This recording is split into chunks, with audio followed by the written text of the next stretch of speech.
Ce couple a prévu d'acheter une maison dans quelques mois, mais avec un budget plus réduit que prévu. En 3 mois, on a perdu 10 000 € sur le prêt qu'on aurait pu avoir. Si on veut devenir propriétaire, il faut qu'on fasse des concessions maintenant. Face à la hausse des taux de crédit immobilier, certains ont même décidé de reporter leur projet d'achat, comme Pascal qui devait emprunter cette année. Je préfère attendre avant de m'investir beaucoup plus sérieusement dans l'immobilier. Depuis le début de l'année, les taux ont augmenté en moyenne de 0,45%. Mais selon cet expert, il existe des solutions pour les faire baisser. Premier conseil, faites jouer la concurrence entre les banques. Certaines veulent capter certains types d'emprunteurs, plus des jeunes, d'autres plutôt des professions libérales, d'autres plutôt des emprunteurs à haut revenu. Donc on n'aura pas le même taux évidemment dans toutes les banques. Prenons l'exemple d'un couple qui gagne 3 500 € par mois et qui veut emprunter 200 000 € sur 20 ans. Les taux varient d'1,42 € à 2,05 € selon les banques. C'est près de 60 € par mois d'écart et 3 mètres carrés de pouvoir d'achat. Autre astuce pour faire baisser votre emprunt, négociez l'assurance de votre prêt qui représente 30 à 40% de son coût global. La différence entre une assurance de prêt bancaire et une assurance externe, ça peut être un prix qui diminue de 2 à 3 fois. Donc c'est colossal, c'est du pouvoir d'achat récupéré en plus et ça peut en plus permettre à de très nombreux futurs emprunteurs d'obtenir leur crédit immobilier.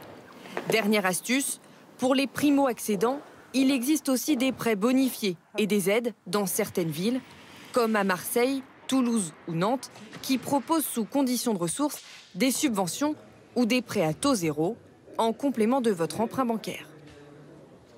Au fil des semaines, l'INSEE révise malheureusement souvent à la hausse les prévisions d'inflation. Dernier chiffre rendu public cet après-midi, 5,4% en juin, un rythme sans précédent depuis 40 ans. C'est donc dans ce contexte que le gouvernement prépare sa loi dite de pouvoir d'achat. Elle devrait être adoptée début juillet.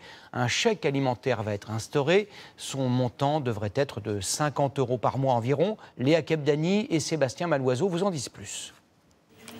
Pour aider les ménages modestes à remplir leur caddie, un chèque alimentaire va être mis en place. Qui pourra en bénéficier? Le gouvernement dit vouloir cibler les personnes en situation d'insécurité alimentaire, c'est-à-dire ceux qui touchent déjà des aides alimentaires, mais aussi des étudiants en situation de précarité et des travailleurs aux revenus modestes. Des ménages qui travaillent, qui sont souvent juste au-dessus, on va dire, des aides en effet alimentaires et qui donc prennent de plein fouet la hausse et l'explosion des prix des denrées alimentaires. 8 millions de Français seraient concernés. De quel montant seront ces chèques? Selon le ministre de l'Agriculture, l'aide pourrait représenter 50 à 60 € par mois. Chèque, carte de paiement ou virement bancaire, la forme n'est pas arrêtée, tout comme les modalités de versement, chaque mois ou une fois par an. Le montant pourrait être distribué soit par la caisse d'allocation familiale, soit directement par le ministère des Finances. Quelles dépenses pourra-t-on effectuer avec ces bons?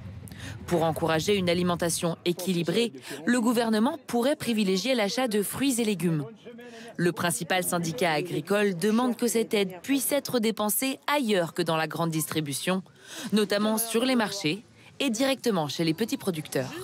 Il faut quand même être prudent que ce chèque alimentaire bénéficie à des producteurs français parce que l'idée est quand même qu'on puisse développer des filières derrière cela et garantir que la souveraineté alimentaire française soit ressortie un peu plus forte à travers ce chèque alimentaire.